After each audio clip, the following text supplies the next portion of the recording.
Hello friends! ఈరోజు ఒక అందమైన నీతి కథ చెప్పుకుందామా? ఆకాశంలో ట్వినీ అనే చిన్న తార ఉండేది. ఆమె చాలా నిద్రపోతుండేది. ఎంత ప్రయత్నించినా వెలుగులేని విధంగా మసక మసకగా మెరిసేది.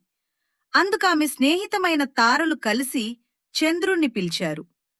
చంద్రుడు తన మృదువైన కాంతితో ట్వినీని గిలిగింతరు పెట్టాడు. మిగతా తారలు ఫన్నీ ఆకారాలు పెట్టి ఆమెన్ నవ్వించాయి. కొంచెం కొంచెంగా ట్వినీ కిలకిల నవ్వుకుంది. ఆ నవ్వుతో ఆమె వెలుగు మరింత ప్రకాశించింది. చివరికి ట్వినీ ఆకాశంలోనే అత్యంత ప్రకాశించే తార అయింది. ఇందులో నీతి ఏంటంటే, నవ్వు ఉన్న చోట వెలుగు ఎప్పుడూ ఎక్కువ.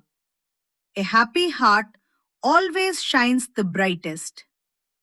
కథ నచ్చితే లైక్ చేయండి, షేర్ చేయండి, సబ్స్క్రైబ్ చేయండి. Bye friends.